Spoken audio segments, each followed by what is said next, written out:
नमस्कार, मैं हूं कुमार अनिल। डॉक्टर भीमराव अंबेडकर की पुस्तक बुद्ध और उनका धम्म, इस पर आधारित 104वीं कड़ी लेके मैं आपके सामने उपस्थित हूं। आज हम बात करेंगे कि तथागत का महापरिनिर्वाण हो गया है और उनके अस्थि अवशेषों को लेके संघर्ष की स्थिति पैदा हो गई, तनाव पैदा हो गया। तो कैसे वो फिर तनाव दूर हुआ और 8 भागों में बांटा गया। तो कौन कौन 8 भाग थे और क्या मकसद था 8 भाग में बांटने का, तो इसी पर आज हम चर्चा करेंगे। तो आप पिछली कड़ी में हम लोगों ने देखा कि वो अंतिम सांस उन्होंने कुशीनारा के वो साल उपवन में, साल के बगीचे में ली थी और तथागत ने आनंद को कहा था कि मल्ल को जाके सूचना दे देना, नहीं तो उनको जानकारी बाद में मिलेगी तो अच्छा नहीं लगेगा उनको। तो उसी अनुसार आनंद ने जाके मल्ल परिवारों को सूचना दी कि अब तथागत नहीं रहे। ये सुनते ही वहाँ तो हाहाकार मच गया। एकदम से तमाम मल्ल परिवार जो हैं, बच्चे, बूढ़े, महिलाएं, वो सब एकदम रोने लगे। कई तो ज़मीन पर लोट करके रोने लगे। फिर धीरे धीरे ये खबर फैलने लगी और जैसे जैसे ये खबर फैली, जैसे जैसे लोगों को ये मालूम होता गया, पूरे उस समय का जो संसार था, पूरे सब जगह एक हाहाकार मच गया। लोग रोने लगे, लोग एकदम से शोक में डूब गए लोग। तो और मल्ल तो विशेष तौर से, चूँकि उनके ही क्षेत्र में, उनके ही इलाके में तथागत ने अंतिम सांस ली थी, तो उनके दुख का तो कोई आर पार नहीं था। बहुत वो विलाप कर रहे थे और वो सब भागे हुए आए तथागत जहाँ उन्होंने अंतिम सांस ली थी, और फिर वहाँ बहुत भारी भीड़ जमा हो गई। तो अब आनंद क्या करें। आनंद के सामने ये संकट था कि अगर एक एक लोग जाके अपनी श्रद्धांजलि अर्पित करेंगे तब तो बहुत समय लग जाएगा। काफ़ी भीड़ जमा हो गई। तो उन्होंने एक एक परिवार को एक झुंड में भेजना शुरू किया और एक एक परिवार जो है पूरा जाके एक ही बार में अपनी श्रद्धांजलि अर्पित करता था। तो इस तरह से कम समय लगा। रात भर ये श्रद्धांजलि देने का, दूसरे दिन भी श्रद्धांजलि देने का ये चलता ही रहा क्रम जो है। जैसे जैसे लोग सुने, लोग आते जाएं। उसके बाद मल्लों ने पूछा कि अब अंतिम संस्कार कैसे करना है। तो आनंद ने कहा कि जैसे राजा महाराजाओं का अंतिम संस्कार होता है, तो उसी तरह से पूरे सम्मान के साथ इनका करना है। फूल मालाओं के साथ, नए कपड़े, जो पार्थिव शरीर है उसमें नए कपड़े लपेटे हम, और उसको 500 बार लपेटना है। तो ये सब बातें हुई और इसकी तैयारी में मल लग गए। तो दूसरे दिन तो श्रद्धांजलि में ही बीत गया। लोग आते जा रहे हैं, चारों तरफ हाहाकार है, शोक है। तो दूसरा दिन तो ऐसे ही बीत गया। तीसरे दिन भी तैयारी में लगे मल्ल। तो तीसरा दिन भी तैयारी चलता रहा। फूल गूंथने का, माला गूंथने में वो सैकड़ों लोग लगे हुए हैं, वो चल रहा है क्रम। कपड़ा तैयार किया जा रहा है, नए कपड़े लाए जा रहे हैं। तो ये सब चल रहा है। दूसरे दिन, तीसरे दिन, पाँचवें दिन, छठे दिन भी बीत गया पूरी तैयारी में। सातवें दिन जाके पूरी तैयारी हुई और फिर तब मल्लों के 8 सरदारों ने जाके पहले स्नान किया नदी में, और स्नान करने के बाद उन्होंने कंधा दिया और उनका अंतिम संस्कार किया गया। और उसके बाद जो अस्थि अवशेष था उसको मल्लों ने इकट्ठा किया और इकट्ठा करके अपने यहाँ ले आए और उसको एक सुरक्षित जगह पर रख दिया और उसको चारों तरफ से घेर दिया और वहाँ पर तीर धनुषधारी योद्धाओं को वहाँ पर बैठा दिया कि वो कोई चोरी न कर ले, कोई ले न जाए यहाँ से अस्थि अवशेष को। तो ये उन्होंने इंतजाम कर दिया। इधर जो है, जैसे जैसे ये खबर फैलती गई तो हाहाकार और शोक ये तो पूरे इलाके में बढ़ता ही गया, फैलता ही गया।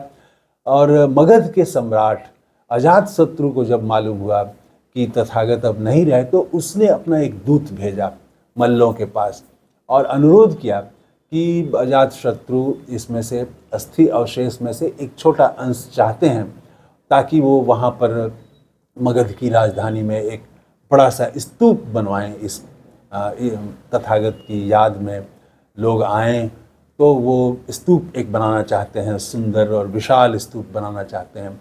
तो इसी तरह से वैशाली के लिच्छियों ने भी अपना दूत भेजा, कपिलवस्तु के शाक्यों ने भी अपना दूत भेजा कि हमें भी अस्थि अवशेष का एक अंश मिले। अल्लकप के बुल्लियों ने भेजा अपना दूत भेजा कि हमें भी अंश चाहिए। इसी तरह से रामगाम के कोलियों ने अपना दूत भेजा कि हमें भी अस्थि अवशेष का एक अंश चाहिए। पावा के मल्लों के दूत भी आए। वेठद्वीप के एक ब्राह्मण ने भी कहा कि मुझे भी एक छोटा अंश दीजिए, मैं भी एक सुंदर और विशाल स्तूप बनवाऊंगा तथागत की याद में, ताकि उनके संदेश को दूर दूर तक से जो लोग आएँ वो समझें, देखें। तो ये सब चल रहा था। इसी बीच तब ये इतनी मांग आने लगी, सब जगह से दूर दूर जनपदों से दूत आने लगे। तो मल्लों ने कहा कि महापरिनिर्वाण तथागत का हमारे इलाके में हुआ है, हम किसी को नहीं देंगे। अब तो तनाव की स्थिति हो गई। अब मगध का सम्राट जो है उसका दूत है, वैशाली का, कपिलवस्तु का, दूर दूर से दूत आए हुए हैं अस्थि अवशेष लेने के लिए, और ये तो तैयार नहीं थे। इन्होंने साफ कह दिया कि हम नहीं देंगे। और एकदम से अब तो तनाव की स्थिति पैदा हो गई और झगड़े की स्थिति पैदा हो गई कि अब क्या हो। तो एक द्रोण नाम के ब्राह्मण ने मध्यस्थता की। उसने समझाया, मल्लों को समझाया कि तथागत ने पूरा जीवन आखिर क्या संदेश दिया। वो तो युद्ध के खिलाफ थे जब वो युवावस्था थे, जब वो बुद्ध नहीं थे, सिद्धार्थ थे, तभी से वो युद्ध के खिलाफ थे, झगड़े के खिलाफ थे। आप जानते हैं पिछली शुरू के ही कड़ी में हम लोग बात कर चुके हैं कि वो जो उन्होंने गृह त्याग किया उसकी वजह युद्ध का उन्होंने विरोध किया था। ऐसा नहीं कि किसी बुजुर्ग को, बूढ़े को, बीमार को देख लिया और अचानक विरक्ति हो गई संसार से। ये जो है तो अम्बेडकर एक दूसरा ही तथ्य लाते हैं, तो वो कड़ी पर हम लोग बात कर चुके हैं। तो यहाँ उसने वही समझाया कि युद्ध के विरोधी थे तथागत, झगड़े के, तनाव के, इसके विरोधी थे। तो अब अगर हम ठीक वही काम करें और उन्हीं की अस्थि अवशेषों के लिए करें तो ये तो बहुत ही गलत संदेश जाएगा और उनके पथ से हम विचलित हो जाएंगे। तो फिर उन्होंने कहा कि द्रोण ने समझाया कि तथागत मैत्री की बात करते थे, कि सद्भावना, मैत्री, मोहब्बत, प्रेम, इसकी बात करते थे। आपस में मिलने जुलने, संवाद के जरिए किसी समस्या का हल निकालने की बात करते थे। तो मल्ल तैयार हुए कि ठीक है, आप बताइए क्या करें हम लोग। तो उस द्रोण ने कहा कि इसको 8 भाग में बांट दिया जाए और सभी जगह लोग चाहते हैं बड़ा बड़ा स्तूप बनवाना, सुंदर स्तूप बनवाना, ताकि वो एकदम लोग वर्षों वर्षों तक लोग आएँ, लोग और देखें, समझें तथागत की बातों को। वहाँ जब आएंगे तो चिंतन करेंगे, मनन करेंगे, समझेंगे, जानेंगे। तो ये उनकी बात का जो प्रसार करना जरूरी है, दुनिया से संसार से दुख मिटाना जरूरी है। तो वो ये सब चीज़ों के लिए, और जो उन्होंने 8 मार्ग बताए हैं, ये सब संसार में फैलता रहे, इसके लिए ज़रूरी है कि ये 8 भाग में बांट दिया जाए। सब जगह स्तूप लोग बनाने को तैयार हैं। तो स्तूप बनेगा तो 8 जनपद में, अलग अलग इलाके में जाएगा, दूर दूर तक। तो मल्ल जो है उसके बाद समझ गए बात को और वो तैयार हो गए। उन्होंने कहा कि तो आप ही 8 भाग में बांट दीजिए।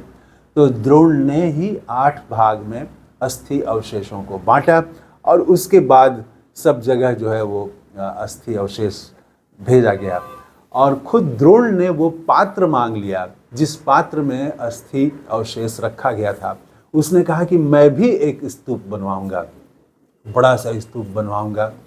तो इस तरह से वो 8 भागों में बांटा गया, ताकि बुद्ध के जो विचार थे, उन्होंने जो दुनिया को संदेश दिया, वो संदेश हमेशा हमेशा के लिए लोगों के बीच जाता रहे, हर नई पीढ़ी को जानकारी मिले कि तथागत ने क्या कहा। मैत्री की बात की, युद्ध नहीं, मैत्री की बात की, प्रेम और सद्भावना की बात की, दुख कैसे खत्म होगा दुनिया से इसकी बात की, संसार को सुंदर बनाने की बात की, नफरत फैलाने की बात नहीं की। एक दूसरे के खिलाफ नफरत फैलाएं, झगड़ा करें, एक दूसरे को नीचा दिखाएं, मेरा धर्म बड़ा है, मेरा धर्म बड़ा है, मेरा धर्म ज़्यादा पुराना है। आज इसी बात को लेकर ज़्यादा लड़ाई हो रही है। और दिखावे में, तो दिखावे में नहीं बल्कि जो उसकी अंतर्वस्तु है धम्म का, उसको लोग समझें, इस पर जोर था। तो ये सब इस तरह से करते हुए 8 भागों में बांटा गया और फिर सभी जगह वो अस्थि अवशेष भेजे गए, सब जगह बड़े बड़े स्तूप बनाए गए। तो आज की कड़ी में इतना ही। कैसा लगा ज़रूर बताइएगा। तो बुद्ध को नमस्कार करते हुए थैंक यू, धन्यवाद, जय हिंद।